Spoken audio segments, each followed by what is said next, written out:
conditions and loaded onto the stretcher. It's difficult to tell if this person is alert. I'm looking to see if perhaps he's speaking or moving at all.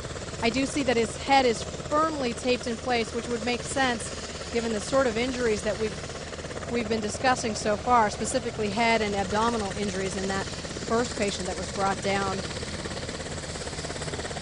At this point, I've not heard if there are more patients headed this way. I understand from listening to our own newscast that there is a fourth person now who has since been classified as critically injured. Whether or not that person is headed, in fact, to Legacy Emmanuel or headed to Oregon Health and Sciences University, I just don't know, but hopefully I can bring you that information quite shortly. Let's go ahead and toss it back to you in the studio. All right, Stephanie, thank you very much. Let's go back to Pat Doris. He's live in Sky 8, and the helicopter's moving back in, it looks like, for the third patient. Pat? Yes, that's right. Back on the mountain now. The chopper that has been flying around waiting for their crew is now, look at the debris flying around. Holy camole. They have now come back into station, which means that the third stretcher is ready to come up, and I think we're going to see that momentarily. If they're able to get things stabilized, you'll see, you may or may not be able to see, but there'll be a steel cable lowered below that helicopter. There goes more debris. You would think somebody would have told these folks by now. Holy cow. You can also see more people kind of clumped together there on the ridge line. I suspect, again, that's people getting ready to head down off the mountain.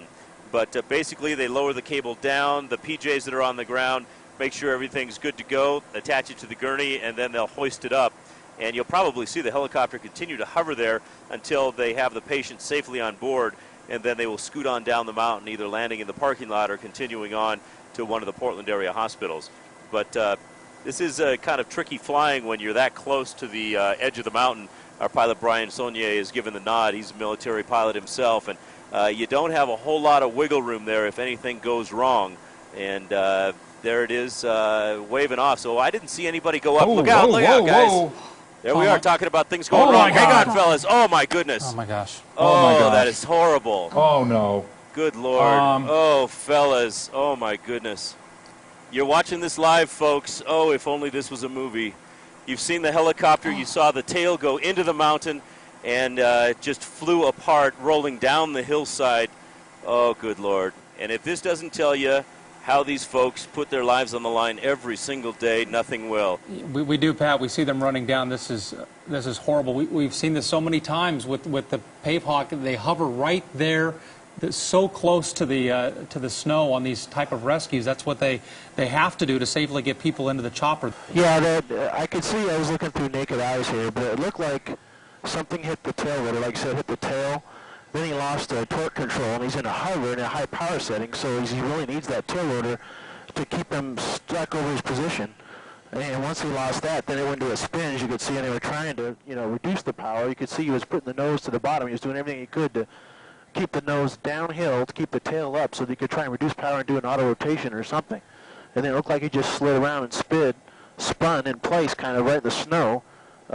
Hopefully, though, the snow was soft enough that it kind of softened that crash up so that they're okay. And one thing I have to say about Blackhawks is they're built very securely, very strongly. The struts that hold their tires are designed to take several G's of a forceful landing.